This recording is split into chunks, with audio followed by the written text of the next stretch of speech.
Thanks for the introduction, David. Thanks, everybody. It's ecstatic to be here, sharing our story with you. My name is Berk Tas, CEO of SentiAR. The name SentiAR comes from the combination of sentinel, which means to feel, and AR is short for augmented reality. Our objective was to create a platform that connects the operator to their digital environment in an unprecedented way during procedures through advanced visualization, augmented reality, or otherwise, voice-assisted control systems so the physician can have control over their digital tools during an operation. Finally, layering in decision support. We targeted initially cardiac ablation field as our founders. We are all experts in electrophysiology. One of our co-founders is an electrophysiologist herself, but also it's a very, very complicated procedure with not very good outcomes. What you're looking at here is an electrophysiologist managing an incredibly complex environment with many different technologies. One of them is the mapping technology. I'll call out specifically because we developed a solution that integrates directly into that as our entry product. But you have other things going on in the room, several different communication channels.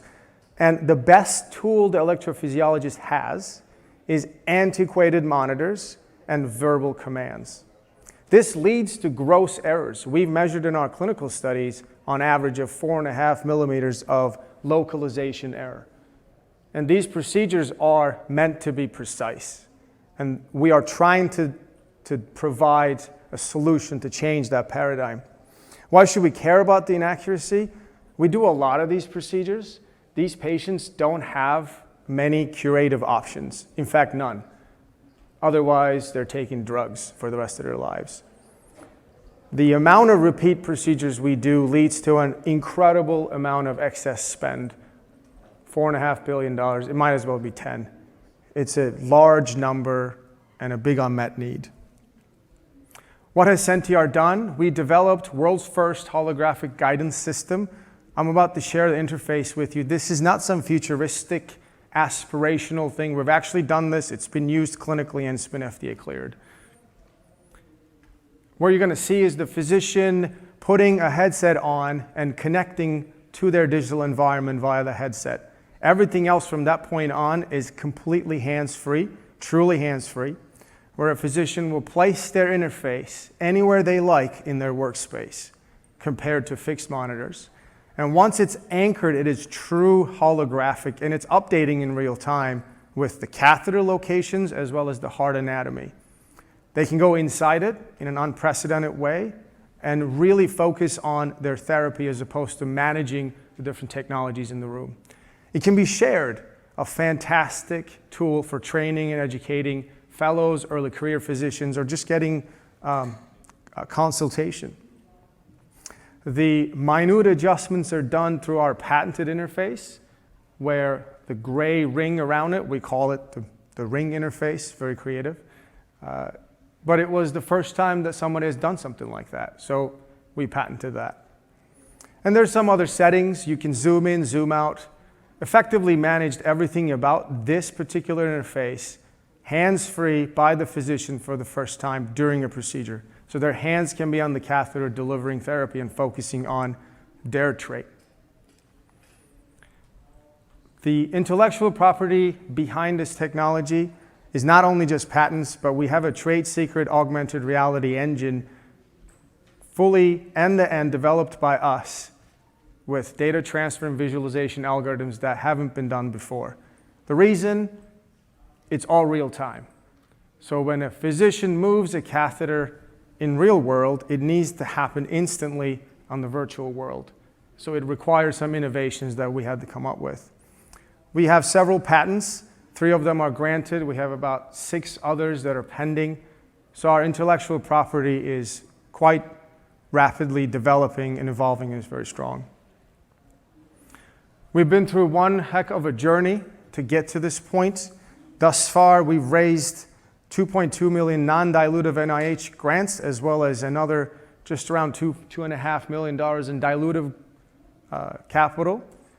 And we've gotten our FDA clearance And yes, the pandemic and all of that has been quite impactful to our business as well. But I'm pleased to report last month we closed an oversubscribed round of 5.1 million, our Series A round. The team behind this technology is truly remarkable. Our co-founding team is probably one of the strongest out there, with an electrophysiologist, a professor of biomedical engineering, a true technologist, Mike Southworth, who is recognized by the DoD as a visualization expert. Our board of directors is well experienced from venture capital, as well as an experienced CEO, Paul Buckman, who's been around this world for a very long time. We have a strong advisory board. It's diverse, not just electrophysiologists, but also we have a world-renowned visualization expert, Aaron Bobick, who is the dean of WashU in St. Louis. Our clinical progress with our product has been quite strong. The product has been in 16 patients, 150 navigation points. We've shown 50% improvement over that 4.5 millimeters of error that I've shown you previously. We dropped that down to just under 3. We reduced the variation by half as well. You see Dr. George Van Heer presenting the data here at Asia Pacific HRS. And the green error distribution is with the SentiAR system, the Command EP system. An enormous improvement over the current standard of care. A lot of questions coming around usability. Are people feeling comfortable wearing this? I'm pleased to report that our early data shows is 100% confidence in how comfortable is the product during the case. People have worn it over several hours during their cases in our studies. The other thing we've observed is the workflow efficiency improvement, improving that communication that the physician has to have with 5, 6 separate people.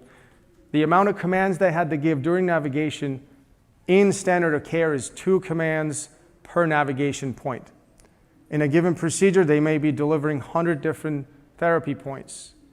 You can calculate how many errors that can happen, how much time that takes.